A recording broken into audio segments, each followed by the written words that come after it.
ఈ ఎలక్షన్స్ సాఫీగా జరపాల్సిన బాధ్యత ఎలక్షన్ కమిషన్ పైన, అందరు అధికారుల పైన ఉంది. ఉదయాన్నే 4:50కి పుంగనూరు కాన్స్టిట్యున్సీలో బూరగమంద సంబంధించిన బూతులకు 188, 189, 190 బూతులకు సంబంధించి ఏజెంట్ ఫామ్స్ తీసుకొని వస్తుంటే వాళ్ళని కిడ్నాప్ చేసి వాళ్ళను కొట్టడం జరిగింది. ఒకరి పన్ను కూడా ఊడిపోయింది. ఆ నంబర్స్ కూడా ట్రేస్ చేసినారు. ఇది తక్షణమే పోలీసులు చర్యలు తీసుకొని అరెస్ట్ చేయాలి. ఎవరైతే దీని వెనకాల ఉన్నారో వాళ్ళని కూడా అరెస్ట్ చేయాలి.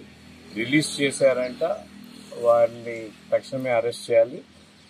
అదేవిధంగా కోడూరులో పుల్లంపేటలో ఒక 8 బూతులకు సంబంధించి కలెక్టర్కి మాట్లాడి కంప్లైంట్ ఇవ్వడం జరిగింది. అక్కడ కూడా చర్యలు తీసుకున్నారు. 2 కలెక్టర్స్ కూడా ఇమీడియట్గా రెస్పాండ్ అయ్యి చర్యలు తీసుకున్నారు. ఇది భారత ప్రజాస్వామ్యాన్ని, ఎలక్షన్ సిస్టమ్నే ఛాలెంజ్ చేసే విధంగా కొందరు నాయకులు తయారైపోయినారు. తిరుపతి ఎపిక్ కార్డ్స్ ఇష్యూ కానీ, 34,000 ఎపిక్ కార్డ్స్ ఇష్యూ కానీ, లేక చేస్తున్న అరాజకాలు కానీ, వాళ్ళకి హింస ఏదైతే చేస్తున్నారో అధికారులు కఠినంగా చర్యలు తీసుకొని ఎలక్షన్ సాఫీగా జరపాల్సిన బాధ్యత ఎలక్షన్ కమిషన్ పైన ఉంది. ఎక్కడైనా డిస్టర్బెన్స్ వస్తే వారి తక్షణమే వారు అసెస్ చేసుకొని ఏమి చేయాలని కలెక్టర్స్ తక్షణమే స్పందించాల్సిన అవసరం ఖచ్చితంగా ఉంది.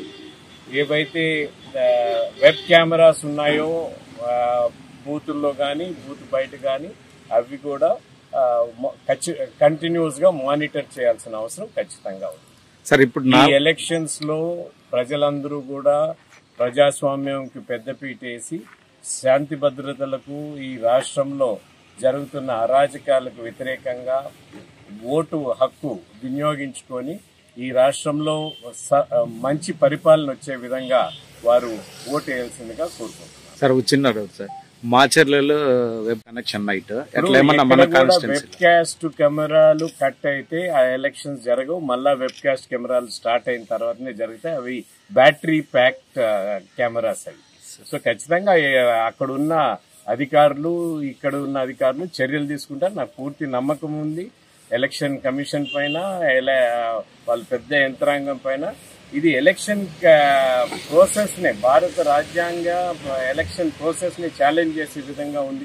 కాబట్టి వాళ్ళు ఈ ఛాలెంజ్ ని స్వీకరించి శాంతి భద్రతలను కాపాడి ఎలక్షన్ సాఫీగా జరిపించాల్సిన బాధ్యత అధికారులపై.